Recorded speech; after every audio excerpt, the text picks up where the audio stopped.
Government of America. A shadow government inside the White House.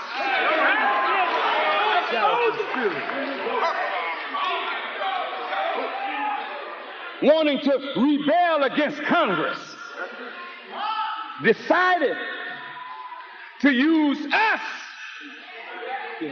in their war against communism. Inside a shadow government with the knowledge of government.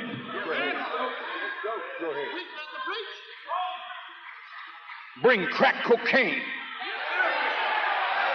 into our community. Go ahead. Taking wealth out of our community so they could buy guns.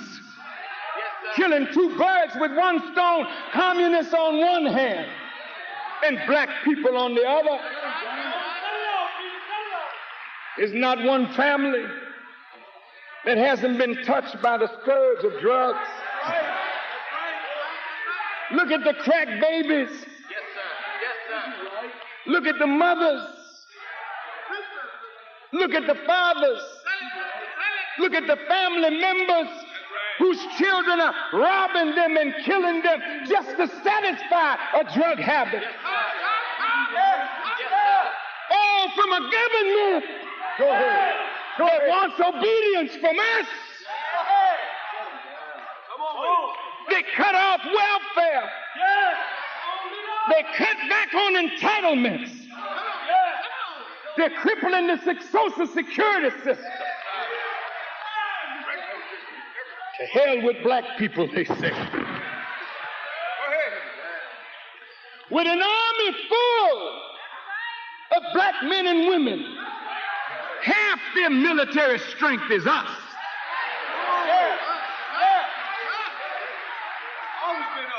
She said, we shouldn't separate. Brother Gaddafi said it right. Hello guys, welcome once again to the channel. I hope if you're watching, you're having a great time. Now, we have known Minister Louis Farrakhan as one person who has been very forthright in terms of the challenges that black people have faced in America. He's spoken very candidly about how black people need to be self-sufficient in terms of building their own businesses, supporting their own businesses, and creating a system that will give them that economic leverage over the discussions that people have in building America. It is this call that made him become one of the people who is always referred to as being controversial. His way of politics and his way of engagement with black people has been so admired among black circles that people have said that he was somebody who was supposed to be a leader, or he should have held a political seat. But looking at the contribution he's made, I have been able to learn that there are instances where you don't really have to be holding a political office to make change. You can make change from every facet of life where you are. And that is why from the Nation of Islam, where he spoke very boldly and urging black men to be responsible. Remember how in the past black people were equated to being criminals. This criminality that has been painted within the black community was not something that came out of the blues.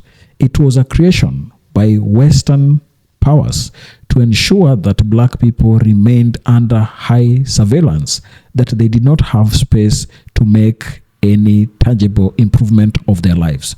We have looked at how over-policing has been working among black people, and people like Minister Louis Farrakhan came out, spoke about it, and castigated all those leaders who thought that they could just look at black people and not offer them solution to their problems. So in today's video, I want us to really watch this clip of Minister Louis Farrakhan speaking about the plight of the black person in America and why black people need change immediately. We have seen black people try, but without any serious economic bargain, black people will not get what they deserve. So in this clip, I wanted to watch what Minister Louis Farrakhan is saying. I shall come back at the end with my commentaries. Some of you really think you're beautiful. Because everybody done told you, oh, you're so beautiful. You're so handsome. You hear that stuff long enough, you begin to act like that. Go ahead. But then you look at somebody that don't look as what you think is beautiful. I am prettier than her.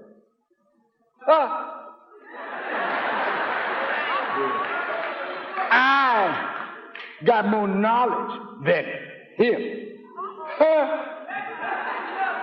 I graduated from Harvard. That fool graduated from Tougaloo. See, when you start making these invidious distinctions to make yourself better than the next person, you're setting up Satan within yourself. You have to look at everything and take it for what it is. And say, God made this, God made that, God made this. I prefer this over that, but I can't say this is better than that unless God says that. Some of us talk, listen to how stupid we sound. Listen. Nobody loves God more than me. That's a fool. How do you know how anybody else loves him? What is the yardstick by which you compare? Comparisons lead to envy and jealousy. Oh, help me. I'm almost finished. Every human being is created with certain levels of tolerance. One person may be like tissue paper. Another person may be like cardboard. Another like wood. Another like stone. Now you can say cardboard is stronger than tissue paper. Wood is stronger than cardboard. Stone is stronger than wood. Comparative degree of the adjective. It's okay. But when you say, I am, then you're in trouble. Because you are not permitted to use that kind of language when you didn't create yourself for nothing else. Now look, I can sing better. Look at Michael Jordan. He's the baddest that ever did it? Maybe. Tomorrow, there'll be somebody else that's a pound of flesh. That's right. And McDonald's won't need him no more. Nike won't need him anymore. He's useful now. That's right. Go ahead. Invidious distinctions cause us to be envious and jealous of each other. Negative jealousy and envy are diseases of the heart that we're going to have to deal with as a people if we're ever going to move forward. Let me please say this. I know what God has gifted me with as a gift. But that gift does not make me better than one person who sits in front of me or behind me. Right. And if I act like I think that my gift makes me better than you and begin to act like that, go ahead, then God removes his spirit from me. That's right. The only person who can represent me as better than you is the God who made me and the God who made you. And if God said he is my best, then you got to leave it there. I can't say that, but God is well able to say that. Do you understand what I'm saying? All right, now we're at the end.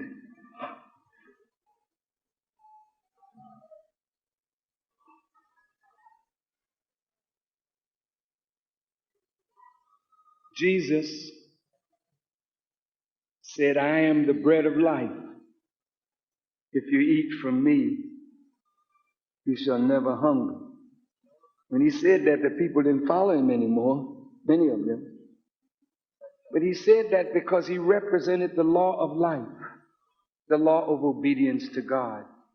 And if you eat from him and obey, you won't hunger. That's wonderful. You won't be subject to your appetites. Muhammad could make the same statement, I am the bread of life, meaning that God has put the word of life in me. If you obey that word, you won't fall victim to your lower appetites. Saul was a king over Israel. And Saul was told to kill all of a certain people. Don't take no women, no booty, no nothing. Kill it all. And then burn the land. Saul got out there and saw some fine sisters and saw some gold and stuff, so he killed all right, but he didn't do what God said. So Saul comes back and Samuel said, hey, why didn't you do what God told you? He said, well, the brothers were working hard. They were fighting. They sacrificed. He said, wait a minute. Obedience is better than sacrifice. And do you know why obedience is better than sacrifice?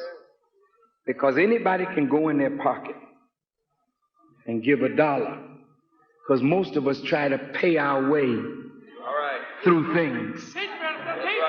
We join the church and throw some money up. Reverend Happy. Join the mosque. Here, $5,000. Whoa, that's a good brother.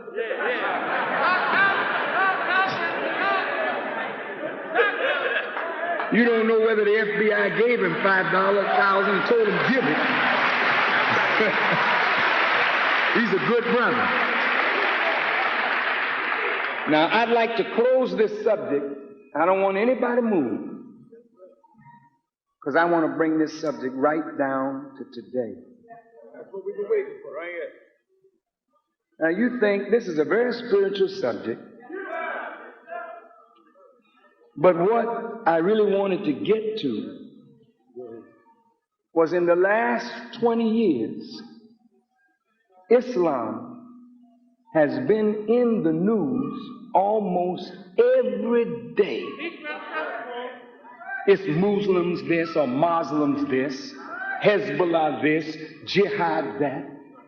Terms that most of you don't know anything about. Mujahideen. Well, what is all of this for? With the fall of the Iron Curtain, an era in global politics came to an end, as the Western world could no longer define itself in opposition to communism. During the past few years, we have witnessed a return to a previous pattern in which the West seeks its reason for being by placing itself now in opposition to Islam. As it did during the Cold War, the United States portrays itself as the defender of liberty against totalitarian barbarism, but the symbols of evil are no longer taken from the evil empire which they said was Russia, but the symbols of evil are now taken from the Muslim world.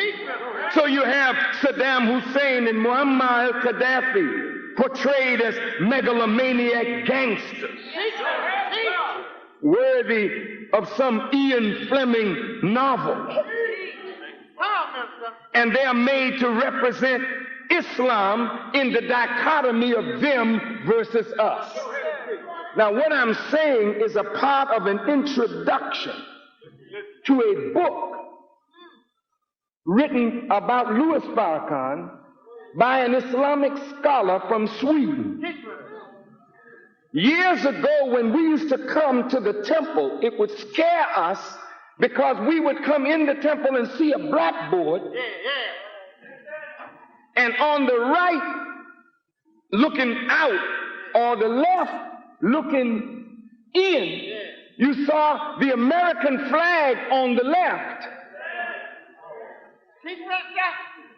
and the flag of Islam on the right. And in the middle were these words: which one will survive the war of Armageddon? On the side where there was the American flag, it said Christianity with a cross, slavery, suffering, and death, with a black man hanging on a tree. Under Islam, it had freedom, justice, and equality. Now, when you walk in the temple and saw that blackboard, whoa, these people are anti-American. But what the Honorable Elijah Muhammad was showing us was that the final battle for hegemony or control would be between two forces in the world: Islam and the West, represented by America. I want you to hear me now. As was the case during the Cold War, this dichotomy is reflected in popular culture by the movie industry. So in productions such as Not Without My Daughter and True Lies, Muslims replace communists as the scary aliens, the subhuman, merciless incarnations of evil bent on destroying what is good and decent. This is why most of you are afraid of Muslims and Islam and think this is some strange religion from some god in space or somewhere else. Now Hollywood has weighed in the cultural war. Listen now. Defenders of the valuable way of life are justified in exterminating this robot-like enemy who is beyond reason and human emotions. So the link between Arnold Schwarzenegger, which means black, I believe,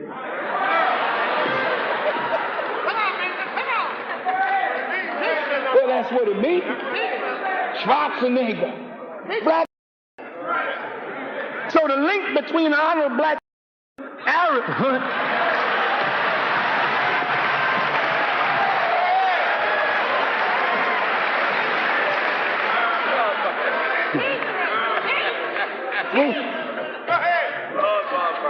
the link between Schwarzenegger's Arab Hunt and True Lies and the onslaught on Arab civilians in Operation Desert Storm is obvious. The victims were mere stereotypes, impossible to identify with. CNN blurred the distinction between drama and reality in a war enacted as a live action spectacle in our living room. The reason for returning to the opposition between the West and Islam is due not only to tradition, but to the global ambition of America in the West and Islam in the East.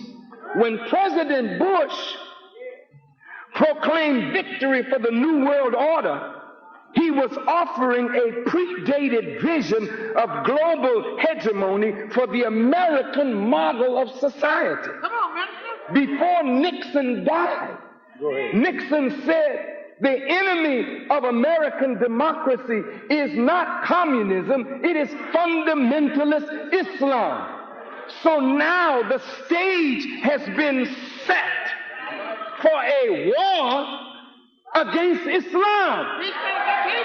Listen,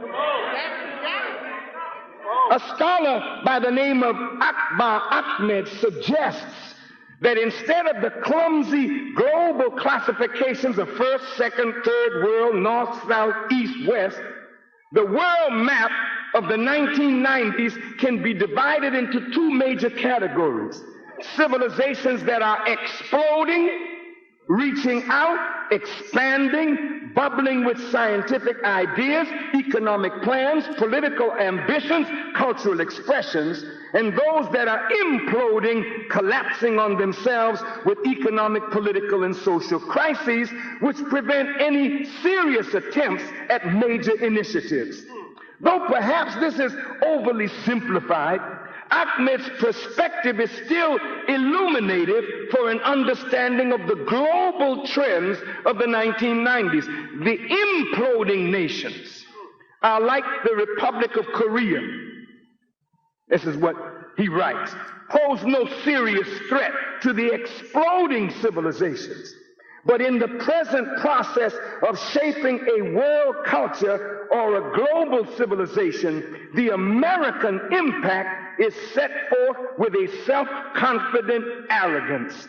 The term American is not used here as a national or geographical, but a cultural concept, as its exploding character already transcends nationality and geography.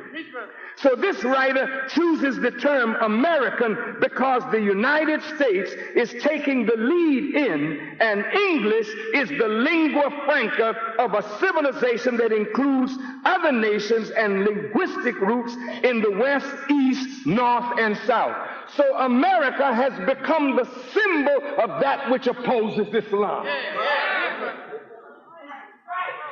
I'm almost there. Give me a little minute, please.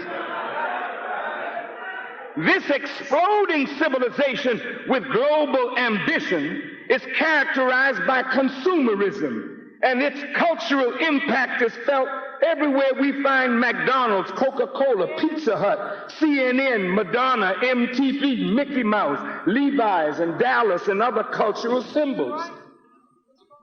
America's cultural dominance has a sacred pilgrimage place, Mr. Ahmed knows. As the Vatican is for Catholics, as Mecca is for the Muslims, as Amritsar is for the Sikhs, Disneyland is for the Americans.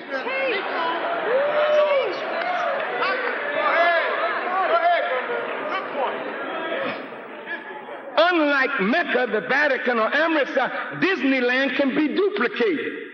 There are now 2 in the United States, 1 in France and 1 in Japan, which reveals this civilization's ability to transcend ethnicity and geography, as non-white societies like Japan can align themselves with America through one of this civilization's most powerful bodies, the G7. So beneath the surface of this glimmering consumerism is a belief in liberal democracy, capitalist economy, and secular politics. At its best, it promotes freedom of speech, intellectual pursuits, scientific endeavors, emancipation of women, and individual liberties. Had the self-presented saga of American civilization been the true story, and its advantages been as promised, exclusively intended, its project might have realized the success so arrogantly asserted. But concealed behind ideological ideal images is the backyard of global poverty, racism, sexism, classism, and totalitarian denial of the people's right to self-determination. So the gulf separating professed ideals and experienced reality provides fertile soil for alternative ideologies. Islam is the most rapidly expanding religion in the world, and is presently the only other exploding civilization with global ambitions. But Islam checks unrestrained materialism with spirituality and points to the aforementioned backyard conditions as evidence of the failure of man's self-sufficiency. If this does not work, Islam says, why not try the way of God? Far from a proposal based on a rejection of man's capabilities, Islam believes in man's ability as God's vicegerent to establish a benign society. Islam, the guarantor against poverty, racism, classism, and sexual degradation of women, as complete a vision of civilization as the American, Islam provides an alternative model of democracy, economy, and politics, thereby formulating a true challenge to Bush's New World Order. Now, the reason I cite that is because the attack now is on Islam. Today, you heard from Sani Abacha, a Nigerian head of state who is a Muslim. Today, you heard from Muammar Gaddafi, a head of state who is a Muslim. But Libya is under sanctions. Iraq is under sanctions. Iran is under sanctions. All of these are Muslims. Sudan is under sanctions. Or they're trying to embargo. Why are you attacking Muslims? You say, well, they're fundamentalists, they're terrorists. Well, brothers and sisters, we are Muslims. All of you by nature are born to submit your will to do the will of God. Whether you call yourself a Christian or a Hebrew or a nationalist or a Pan-Africanist, at the core of your being, you are created to obey the originator of the heavens and the earth. And everything that you see, you can find those principles that you stand on embodied in the universe of his creation. Now listen, the Nation of Islam has always been a thorn in the side of the rulers of this world. Now they are angry with Elijah Muhammad because, meaning no disrespect, he said white people were devils. Now what did he mean?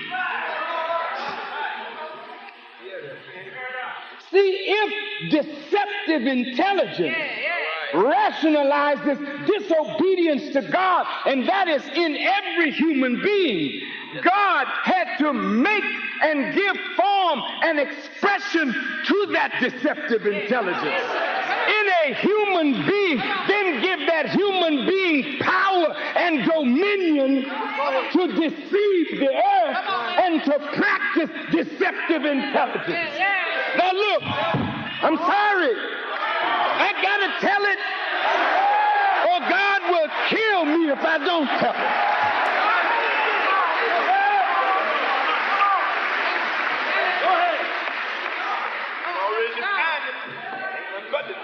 Look, deceptive intelligence.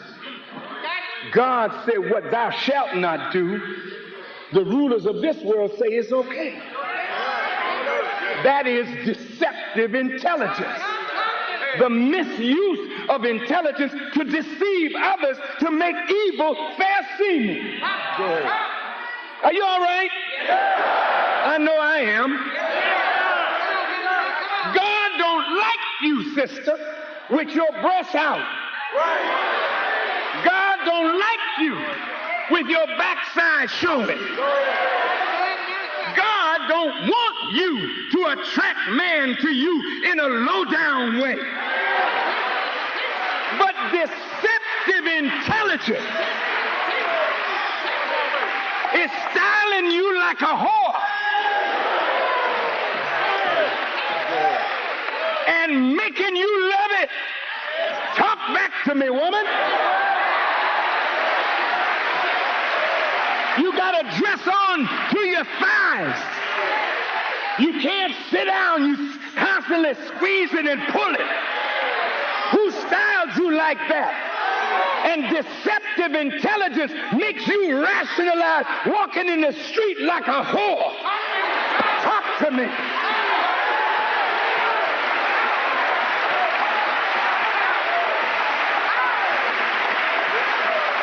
The enemy says, put on a little see-through with a thong, a string in your backside. Then put something sheer on. and sashay down the boulevard and watch men scream and whistle. What justifies you putting that kind of crap on? Deceptive intelligence. Who made that evil fair seeming? Satan. See, I'm not anti-Semitic. I hate anti-Semitism. The fact that anybody would hate somebody else because of their faith tradition is sickening to me. But if you tell me you're a Jew, then you're telling me you have an intimate covenant relationship with God.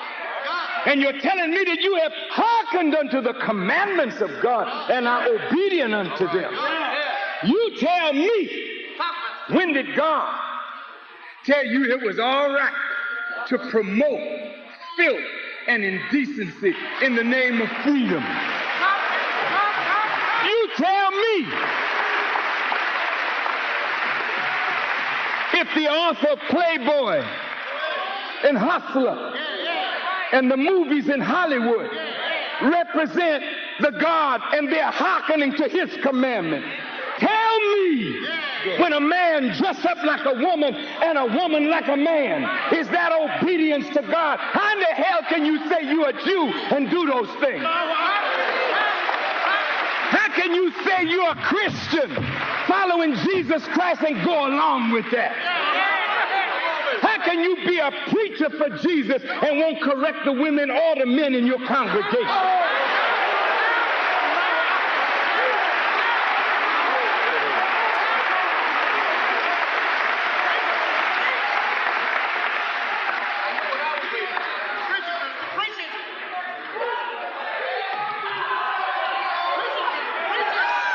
A devil has been your master. The government in Washington is not of God. That's a rogue government. Go ahead. That is a rogue institution. They justify mischief by framing laws. I'm not justified in obeying them. See, you and I today are in the valley of decision. We got to do like Peter did. They forced on him, you can't preach in this man's name. Peter had to come up with it and said, look, shall I obey man or shall I obey God? And I'm asking you today, are you ready to obey God? Are you willing to obey them?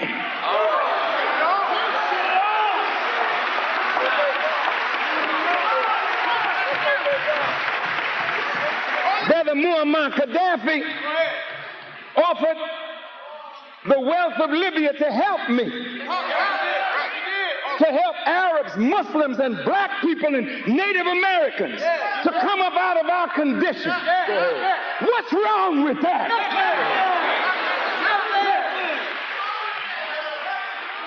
The minute they heard it in Washington, they went to work to make mischief by making a law and tightening that law, saying Farrakhan can accept no aid from nobody that is considered a rogue nation. Can't do business with him. And then said, if you get any money and we know about it, we're going to charge you with money laundering. Well, to hell with you.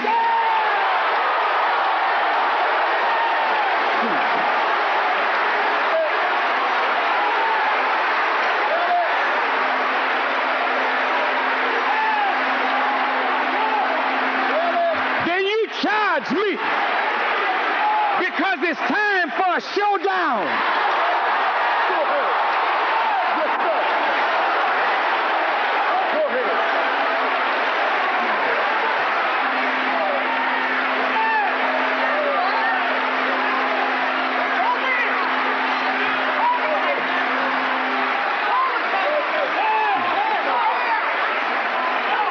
God says, no gambling.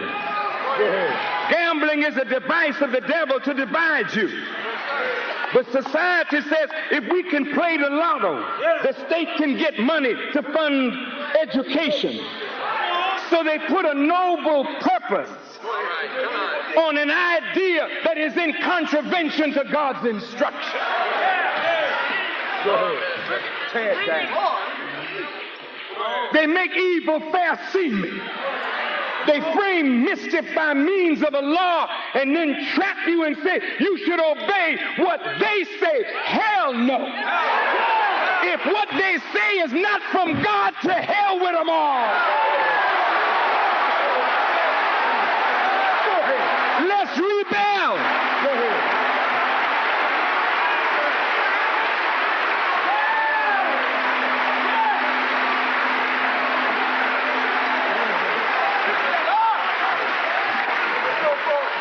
God said, don't set up no graven image. Don't bow down to them or worship them. But everywhere you look, there's some statue in the house of God. And the people genuflection to stone and wood. They make evil fair seeming. They use deceptive intelligence to make you think it's all right. I'm sorry. The Pope is wrong. Listen. Why don't you let a man marry? Go ahead. Why are you going to do what God didn't command? Go ahead. He said, be fruitful and multiply. You're going to tell a man don't have nothing to do with a woman. What the hell do you think he's going to do? Go ahead. Go ahead. Make it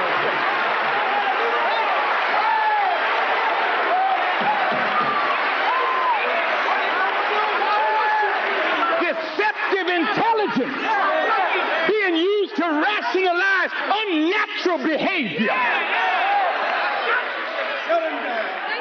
Hello guys, welcome back. I think you've heard how Minister Louis Farrakhan has kind of put black people on the pedestal. He's been speaking about the need for them to be independent, the need for them to understand who they are and address some of the challenges that are within their families.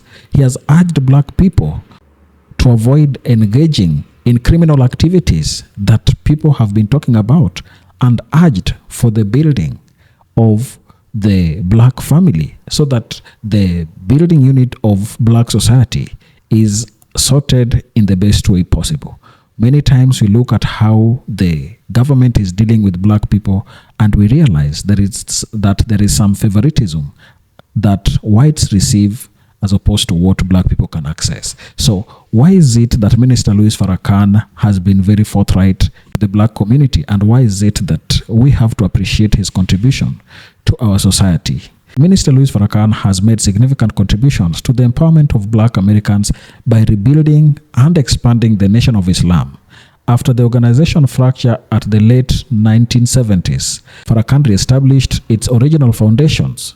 He utilized its platforms to institutionalize strict codes of personal discipline, spiritual development, and community-level accountability. Through the Nation of Islam, he addressed severe systemic crises plaguing urban black neighborhoods.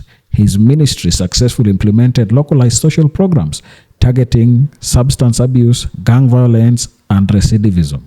These programs effectively rehabilitated thousands of marginalized individuals by providing them with structure, a restored sense of dignity, and a clear moral framework.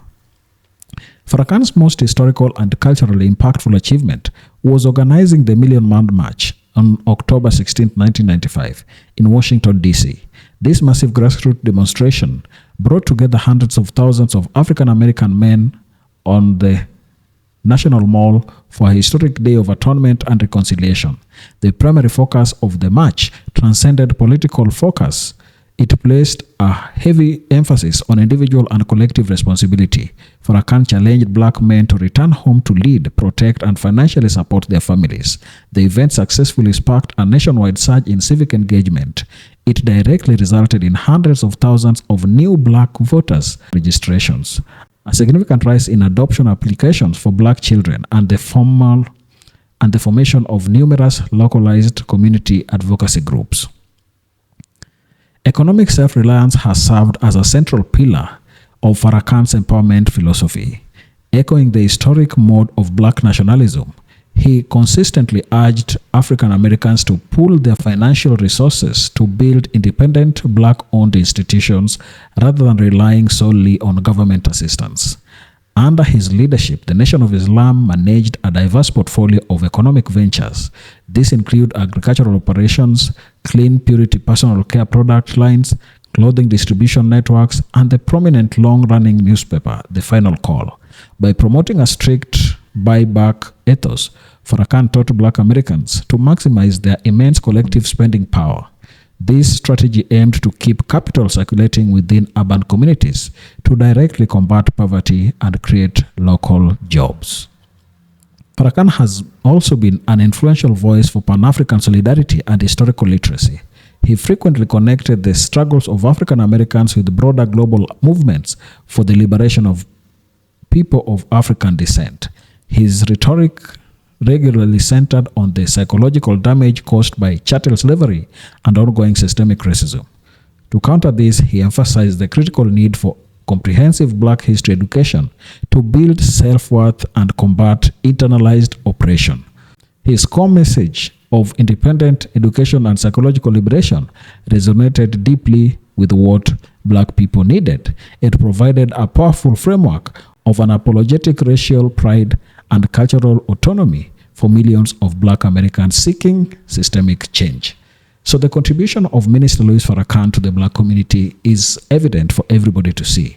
He's worked so hard throughout his life to make sure that black people have it easy in the United States. We know that sometimes things are not working very well, but one thing that really tells how America needs to work is checking on the plight of a black person in the United States. Share your thoughts there in the comment section. If watching us for the first time, please remember to subscribe to the channel, like the video, and share. Thank you. Let's meet on the next one.